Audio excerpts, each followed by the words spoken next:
In the quiet town of Stillgrove, where shadows clung to the edges of every building and the air seemed to hold secrets, lived a young boy named Tommy. His world was small, bounded by school, home, and the thick wall of trees that bordered the town. The forest had always fascinated him with its towering trees and winding trails that seemed to promise endless discovery. Tommy's fascination often pulled him past his mother's warnings to stay away. The woods, she'd say with a tremor in her voice, were no place for children. But to Tommy, they felt like a world just waiting for him to find it. The forest was more than trees and shadows to him. It was a sanctuary of mystery and a place to escape the predictability of Stillgrove. The townsfolk told stories of the woods, whispered tales of those who had ventured too far and were never seen again. These rumors had frightened him once, but as he grew older, they turned into a tantalizing lure, making him wonder what could be so dangerous that everyone was afraid to go there. He found his answer one cold October day, a day that began like any other but ended with a fear that would haunt him forever. Tommy stepped out of his house that afternoon with every intention of exploring, despite the overcast sky and the autumn wind that whispered of colder days ahead. He told himself he'd stick to familiar trails, but as he ventured further, the trees seemed to beckon him with hidden paths and unseen destinations. Hours passed unnoticed until Tommy glanced up, realizing the light was fading. The sun had dipped behind thick clouds, casting an eerie glow over the forest, and he felt a prickling awareness that he was deeper in than he'd ever been.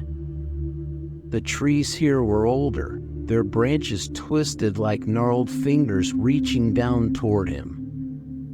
It was as if the forest itself had shifted around him, turning unfamiliar and strange. With a chill settling into his bones, Tommy turned back, only to find that the path behind him looked different, narrower, darker, almost as if the trees had moved in his absence. He told himself not to panic, but his heart pounded as he realized he'd lost his way. Every direction he looked seemed the same, an endless stretch of shadow and silence. Tommy walked faster, trying to retrace his steps, but the more he moved, the more he felt trapped, the trees forming an impenetrable wall around him. He called out, but his voice sounded small, swallowed by the vast silence of the woods. Just when he thought he would be lost forever, a figure emerged from the shadows, so sudden it made him freeze. It was a man, tall and slender, with skin so pale it seemed almost translucent. His eyes were dark, piercing, and held an odd warmth, but it was his smile that unsettled Tommy the most.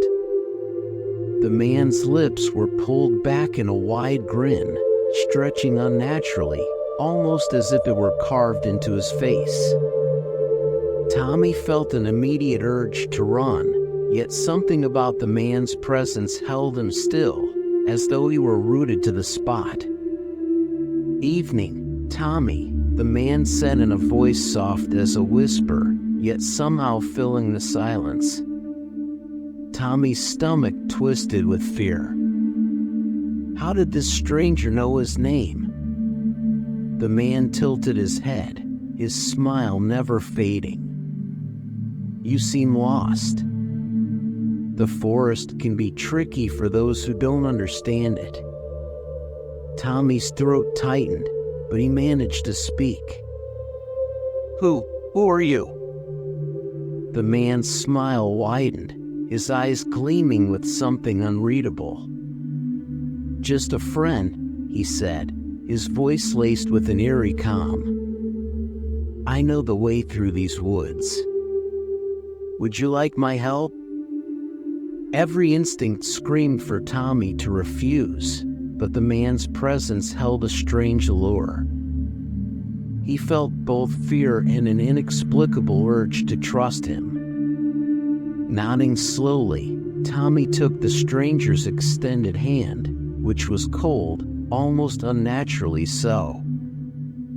As they walked, the man led him along paths that seemed to twist and turn with each step, the trees thickening around them, casting everything in shadow. The man spoke in a low, melodic voice, sharing stories of the forest's history, tales that sent a chill down Tommy's spine. He spoke of travelers who had lost their way and were never seen again, of strange forces that guarded the forest's secrets, of souls who lingered within, bound to the trees. Tommy's fear grew with every word, each tale darker than the last.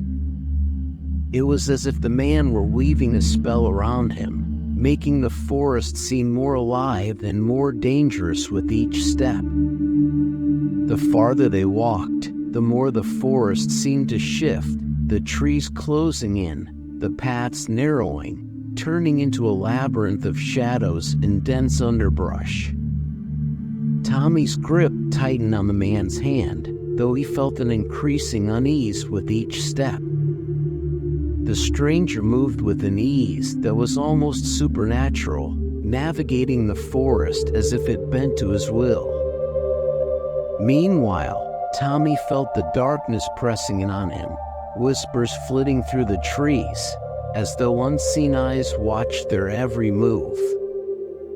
At one point, Tommy thought he heard faint voices calling his name, but when he glanced at the man, he simply smiled wider, his eyes glinting. "The forest has many voices," he murmured. "You just have to listen." Despite the growing fear, Tommy felt compelled to follow.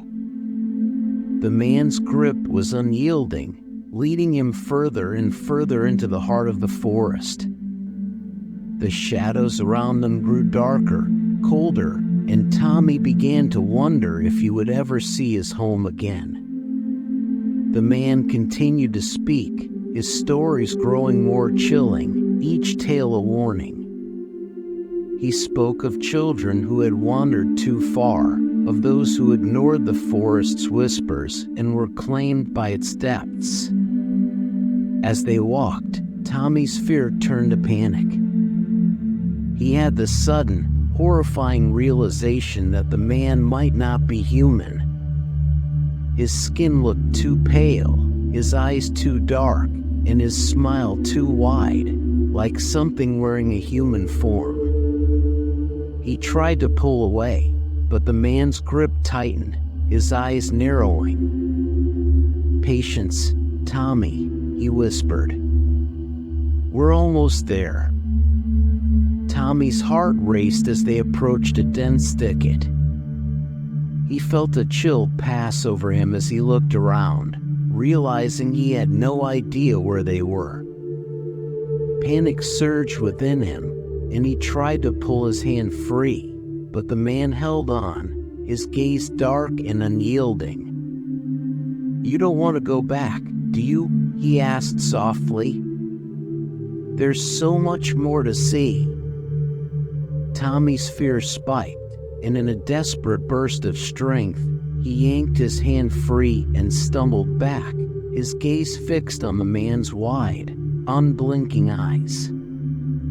Without another thought, he turned and ran, his heart pounding as he wove through the trees, the branches scratching at his skin, the whispers growing louder. He didn't look back, didn't dare slow down, even as he felt the man's gaze following him. Finally, he saw the edge of the forest, his house faintly visible through the trees. Relief washed over him, but as he burst from the woods, his mother appeared, her face pale with worry. She pulled him close, her eyes darting to the trees behind him, her expression one of horror. When she asked what happened, Tommy could only shake his head, the words stuck in his throat. Days passed, but Tommy couldn't shake the feeling of being watched. He saw shadows at the edge of the forest, felt a cold presence lingering just out of sight. At night, he would hear faint whispers outside his window, and sometimes, when he looked, he could see a glint of eyes and the faintest hint of a smile. The forest had let him go, but he knew he hadn't truly escaped. Each time he glanced out at the woods, he felt the stranger's presence, waiting, watching. He knew now that some parts of the forest were not meant to be explored, and that not all who entered would return unchanged. Stillgrove's secrets were ancient, dark, and patient, and Tommy was haunted by the knowledge that the forest never truly released those who had seen its depths.